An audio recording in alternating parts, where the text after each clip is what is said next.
ہم وہی کہیں گے جو ہمارا دین ہم کو بتاتا ہے، عمل کرو تو تمہارا بھلا ہے۔ بسم اللہ الرحمن الرحیم۔ درود پاک پڑھ لیں۔ اللہم صلی علی سیدنا شفیعنا نبینا مولانا محمد مبارک وسلم۔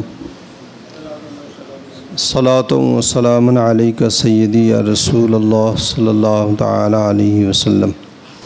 بسم اللہ الرحمن الرحیم۔ والذین یتوفون منکم ویذرون ازواجا وصیۃ لازواجہم متاعا الی الحول غیر اخراج فإن خرجن فلا جناح علیکم فیما فعلن فی انفسہن من معروف واللہ عزیز حکیم۔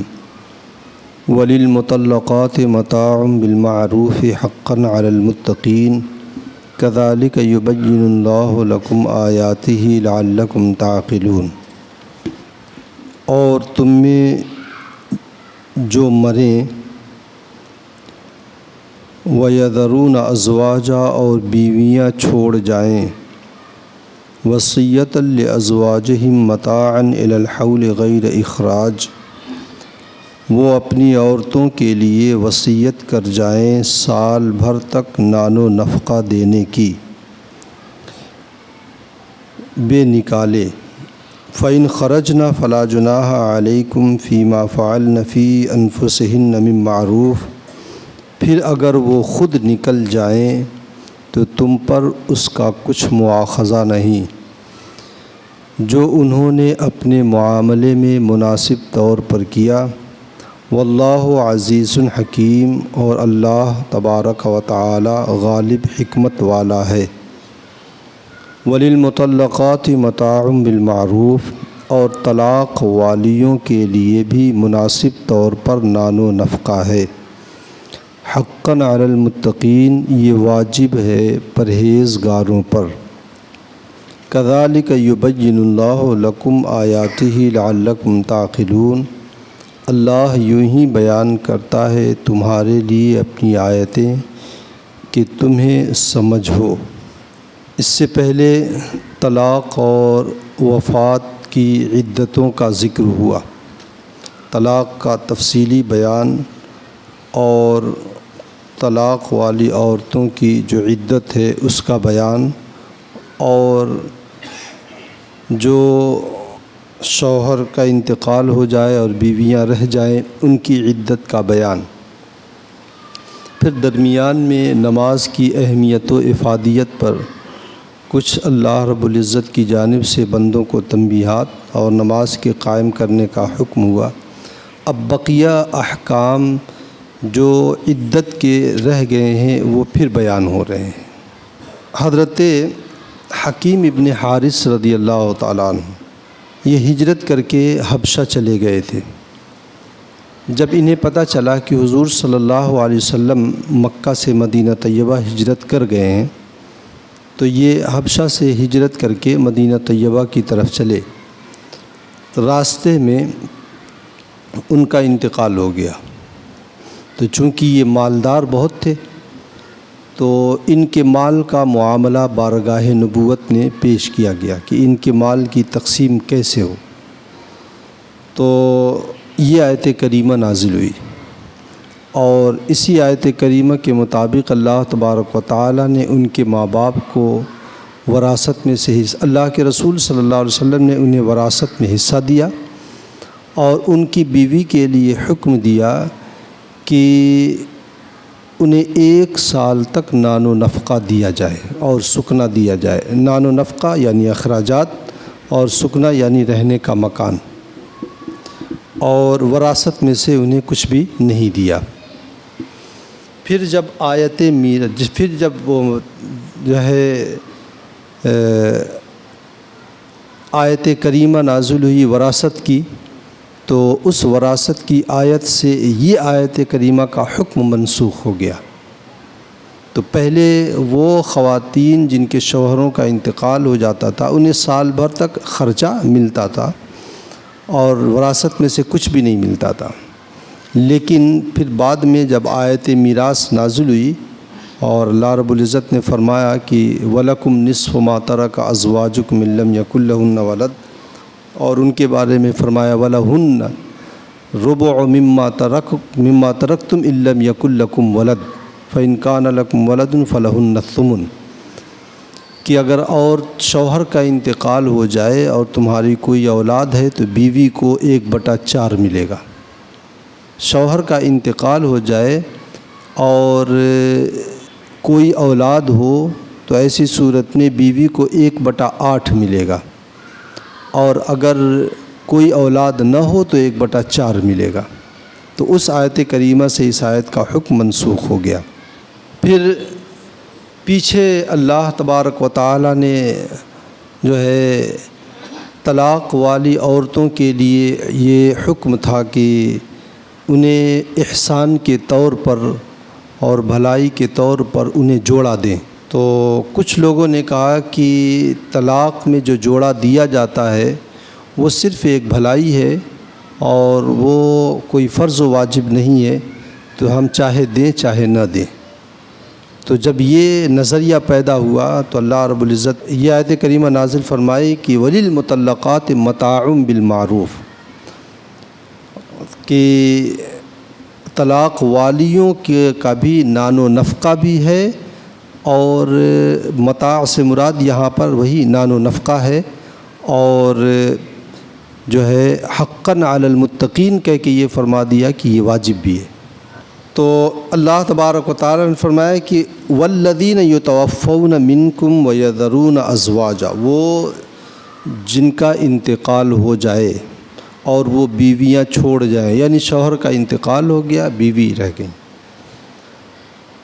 ان کے لیے کیا ہے وصیۃً لازواجہم متاعًا الی الحول غیر اخراج، کہ شوہر اپنی بیویوں کے لیے وصیت کر جائیں، یا پھر اس کا مطلب یہ ہے کہ شوہر کے مرنے کے بعد اس کے جو ورثہ ہیں جیسے بھائی ہیں یا باپ ہیں یا بیٹا ہے، وہ انہیں حکم ہوا ہے کہ وہ جو ہیں ان کی بیویوں کو کے لیے یہ حکم نافذ کریں، کیا متاعً الی الحول غیر اخراج، کہ سال بھر تک وہ انہیں نان و نفقہ دے،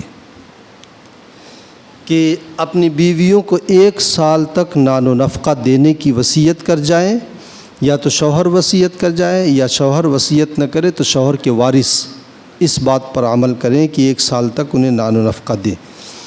اور کیسے من غیر اخراج، بغیر ان کو نکالے ہوئے، یعنی اس گھر میں ان کو رہنے کے لیے مکان بھی دیا جائے۔ فَإِنْ خَرَجْنَا، پھر اگر وہ خود سے نکل جائیں، سال بھر تک ان کی عدت ٹھہری تھی ابتدائی اسلام میں، اور نان و نفقہ اور سکنا، اور پھر اگر وہ خود نکل جائیں اس مدت میں، تو فلا جناح علیکم، تمہارے اوپر کوئی حرج نہیں، کچھ مواخذہ نہیں ہوگا، یعنی تمہارا نکالنا ناجائز تھا، ان کا نکلنا ناجائز نہیں ہے۔ ہاں، تو اگر وہ خود نکل جائیں اس مدت میں، تو پھر ایسی صورت میں جو سال بھر تک نان و نفقہ اور سکنا تھا وہ ختم ہو جائے گا، یہ اسی صورت میں ہے جب کہ وہ اسی گھر میں رہیں، سال بھر کے بعد وہ اپنا انتظام کریں۔ یہ آیت کریمہ منسوخ ہے، ابھی میں بتاتا ہوں کس میں۔ فلا جناح علیکم فیما فعلن فی انفسہن من معروف، اس میں جو انہوں نے بھلے طور پر کیا، یعنی دائرۂ شریعت میں رہ کر کے کیا، یعنی وہ سال بھر کے اندر گھر سے نکل جائیں، نکل کر کے وہ زیب و زینت کریں اور دوسری شادی وغیرہ کا وہ سوچیں، تو اس صورت میں جو ہے شوہر کے ورثہ کے اوپر کچھ بھی مواخذہ نہیں ہوگا۔ یہ بھی یاد رہے کہ جو زیب و زینت کی یہاں پر اجازت دی گئی تھی اس زمانے میں، وہ جائز زیب و زینت تھی، ناجائز زیب و زینت تو کسی صورت میں نہیں ہے، وہ صرف جائز زیب و زینت تھی۔ اور اس آیت کریمہ سے یہ بھی پتہ چلا کہ عورت اپنا نکاح خود کر سکتی ہے، اگر وہ بالغ ہے تو عورت اپنا نکاح خود کر سکتی ہے۔ ہاں، اگر اس نے کسی دوسری قوم میں کیا نکاح، دوسری برادری میں کیا، تو ایسی صورت میں ولی کو اجازت ہے کہ ولی اس نکاح کو روک دے۔ ولی کا مطلب اس کے باپ ہیں یا دادا ہیں یا بھائی ہیں یا چچا ہیں، جو بھی ہوں، ان کو اجازت ہے کہ وہ اس نکاح کو روک دیں۔ تو ولی کی اجازت پر وہ نکاح موقوف رہے گا۔ اگر دوسری برادری میں کیا اور ولی نے اجازت دے دیا تو ایسی صورت میں نکاح ہو جائے گا۔ واللہ عزیز حکیم، اور اللہ تبارک و تعالی غالب حکمت والا ہے، یعنی جب چاہے، جس طرح چاہے، جیسے چاہے احکامات کو وہ نافذ فرمائے اور جاری فرمائے، اور جس وقت جو حکم چاہے منسوخ کر دے، جو حکم نیا چاہے وہ بندوں کے اوپر لاگو کر دے۔ یہ تو بیوہ کا حکم تھا، اور اب یہاں سے جو ہے طلاق والیوں کا حکم فرمایا، وَلِلْمُطَلَّقَاتِ مَتَاعٌ بِالْمَعْرُوفِ، اور طلاق والیوں کے لیے بھی بھلے طور پر متاع ہے۔ متاع سے مراد یہاں عدت کا خرچہ ہے جو شوہر کے اوپر واجب ہے۔ اگر اس نے طلاق دے دیا تو عدت کے اندر جو ہے جو بھی اخراجات ہوں گے وہ اخراجات اس کی حیثیت کے مطابق اس کے اوپر واجب ہوں گے۔ یہ واجب ہے، اگرچہ جو ہے ہماری قوم اس پر عمل نہیں کرتی ہے۔ تو یہ جو ہے فرمایا کہ متاع بالمعروف، متاع سے مراد عدت کا خرچہ ہے، اور یہ حکم وجوبی طور پر ہے، یعنی واجب ہے، یہ حکم منسوخ نہیں ہے۔ حقاً علی المتقین، یہ متقیوں کے اوپر واجب ہے۔ یہ مطلب نہیں ہے کہ جو نیک لوگ ہیں صرف انہی کے اوپر واجب ہیں، جو برے ہیں ان کے اوپر واجب۔ جو نیک لوگ ہیں وہ تو اللہ تبارک و تعالیٰ کے حکم پر حتی الامکان عمل کرتے ہی ہیں۔ تو متقی سے مراد بچنے والا، اور بچنے والے سے مراد یہاں پر ہے کہ جو کفر و شرک سے بچے اس کے اوپر ہے، یعنی جو مسلمان ہو، ہر اس شخص کے اوپر جو مسلمان ہو، کیونکہ جو مسلمان ہوگا وہ کفر و شرک سے بچے گا۔ کذالک یبین اللہ لکم آیاتہ، اسی طرح اللہ تبارک و تعالی اپنی آیتیں بیان فرماتا ہے، لعلکم تعقلون، کہ تمہیں خوب سمجھ آ جائے۔ اس آیت کریمہ سے کچھ فائدے سامنے آئے ہیں۔ پہلا فائدہ تو یہ کہ بیوہ عورت کی عدت 1 سال ہے، متاع بالمعروف۔ دوسرا فائدہ یہ کہ بیوہ عورت اپنے شوہر کی وراثت سے کچھ بھی حصہ نہیں پائے گی۔ تیسرا فائدہ اس آیت کریمہ کا یہ ہوا کہ شوہر پر واجب ہے کہ وہ اپنی بیوی کے لیے 1 سال تک نان و نفقہ کی وصیت کر جائے، مرنے سے پہلے یا آثار موت جب نظر آئیں اسے یقین ہوئے کہ میں مرض الموت میں مبتلا ہوں تو وصیت کر جائے۔ اور چوتھا فائدہ یہ کہ بیوہ کو نان و نفقہ کے علاوہ 1 سال تک شوہر کی طرف سے رہنے کے لیے مکان بھی ضروری ہے، دیا جائے گا۔ اور پانچواں فائدہ اس سے یہ ہے کہ بیوہ عورت پر یہ عدت گزارنا واجب نہیں، وہ اگر چاہے تو بیچ میں سے نکل کے چلی جائے، اور جب وہ جائے گی تو نان و نفقہ اور سکنا ختم ہو جائے گا۔ یہ 5 فائدے اس آیت کریمہ سے سمجھ میں آئے، لیکن یہ سب احکام منسوخ ہیں، اب اس پر عمل نہیں ہے، اب اس پر عمل نہیں ہے۔ اس سے پہلے آیت کریمہ گزری ہے کہ والذین یتوفون منکم، کہ جن شوہروں کا انتقال ہو جائے ان کی بیویاں انتظار کریں یتربصن 4 اشہر و 10، کہ وہ 4 مہینہ 10 دن انتظار کریں، یعنی 4 مہینہ 10 دن وہ عدت گزاریں۔ تو یہ سال بھر کی جو عدت تھی وہ اس آیت سے منسوخ ہو گئی۔ وہ آیت اگرچہ پہلے ہے لیکن نازل بعد میں ہوئی ہے، اور یہ آیت جو بعد میں ہے یہ نازل پہلے ہوئی ہے۔ تو وہ اگرچہ پہلے بیان ہو چکا لیکن عمل اس کے اوپر ہے، عمل اس کے اوپر نہیں ہے۔ تو یہاں پر اس آیت سے پتہ چلا کہ 1 سال تک عدت ہے، اور اس آیت کریمہ نے اس آیت کے حکم کو منسوخ کر دیا۔ اب بیوہ عورت کی عدت 4 مہینہ 10 دن ہے، اور عدت اس آیت کریمہ سے یہ پتہ چلا تھا کہ سال بھر تک نان و نفقہ اسے ملے گا اور سکنا بھی ملے گا، لیکن جو ہے عدت کا نان و نفقہ اور بیوی کا میراث جو ہے یہ بھی ختم ہو گیا۔ یہ عدت کا نان و نفقہ جو ہے وہ تو ہے عدت کے اندر، اور جو بیوی اس آیت کریمہ سے یہ سمجھ میں آیا کہ بیوی کو شوہر کے مال سے کچھ بھی نہیں ملے گا، لیکن وہ آیت کریمہ جو 4 پارے میں ہے جس میں اللہ رب العزت نے فرمایا ہے کہ اور اگر تمہارا انتقال ہو جائے اور بیویاں ہوں اور تمہاری کوئی اولاد بھی ہو تو بیویوں کو 1/8، اور اگر اولاد نہ ہو تو بیویوں کو 1/4 ملے گا۔ تو عمل اس کے اوپر ہے، عمل اس کے اوپر نہیں ہے۔ ہاں، تو شوہر کے مرنے کے بعد جو ہے بیوی کا حصہ اس کے مال میں بنتا ہے۔ اگر بیٹے بیٹیاں ہیں یا پوتے پوتیاں ہیں تو ایسی صورت میں پھر اسے 1/8 ملے گا کل مال کا، اور اگر اولاد کوئی بھی نہیں ہے تو 1/4 ملے گا۔ اسی طریقے سے اس آیت کریمہ سے یہ پتہ چلا تھا کہ عدت گزارنے کے لیے 1 سال کی شوہر کی جانب سے مکان بھی ملے گا، لیکن اب بیوہ عورت کے لیے مکان نہیں ہے۔ وجہ اس کی یہ کہ جب شوہر کا انتقال ہو جاتا ہے تو وہ مال جو دنیا میں وہ چھوڑ کے گیا اس مال میں اس کا مکان بھی ہے، تو وہ مکان اب شوہر کا نہیں رہا، مرنے والے کا وہ مکان نہیں رہا، بلکہ اب جو اس کے وارث زندہ ہیں ان کا ہو گیا۔ تو اس لیے اس میں جو ہے بیوی کا بھی حصہ ہے، اس میں بیوی کا بھی حصہ ہے، اس لیے جو ہے اب شوہر کی جانب سے کوئی خاص مکان اسے نہیں ملے گا۔ ہاں، اس کے مال سے اسے وراثت مل رہی ہے۔ اب اگر وہ مکان بانٹ دیا جا رہا ہے، تقسیم کیا جا رہا ہے، تو ایسی صورت میں یہ اپنے رہنے کا انتظام کرے، اور شوہر کے مال سے جو وراثت مل رہی ہے اس کا انتظام اس کے اوپر آئے گا۔ اچھا، جب بیوہ نفقہ اور مکان کی مستحق نہ رہی تو اس سے بوقت ضرورت دل میں نکلنا بھی جائز ہو گیا۔ جب مکان بھی نہیں اور نفقہ بھی نہیں تو اگر ضرورت پڑے تو پھر اسے نکلنا۔ ضرورت کا مطلب الگ ہے، ہماری شریعت میں ضرورت کا مطلب ہوتا ہے کہ اس کے بغیر کوئی چارہ ہی نہ ہو، نکلنے کے بغیر کوئی چارہ ہی نہ ہو۔ جیسے ایسی بیمار پڑ گئی ہے کہ ہاسپٹل لے جائے بغیر کوئی چارہ نہیں، تو وہ ضرورت ہے۔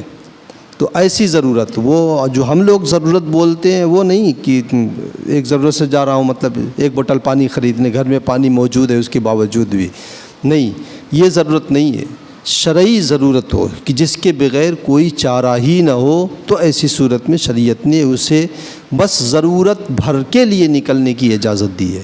ہاں، یہ بھی مطلب نہیں ہے کہ ضرورت کے لیے نکلے اور جو ہے گلی کوچوں میں وہ جو ہے سیر کرے اور تفریح کرے، نہیں، یہ بھی ضرورت نہیں ہے۔ اور عدت کی جو مدت اس سے سال بھر کی پتہ چلی تھی، وہ پچھلی جو آیت کریمہ تھی اس سے پتہ چلا کہ 4 اشہر و عشرہ۔ تو اب اگر کسی شخص کا انتقال ہو جائے اور بیوی بھی چھوڑے تو ایسی صورت میں عدت 4 مہینہ 10 دن، اور یہ 4 مہینہ 10 دن اسے رہنا ہے عدت میں، اور اسے مکان نہیں ملے گا، اسے اپنے شوہر کے مال سے وراثت ملے گی، اسی وراثت سے وہ اپنا خرچہ وغیرہ دیکھے۔ اور یہ عدت گزارنا واجب ہے۔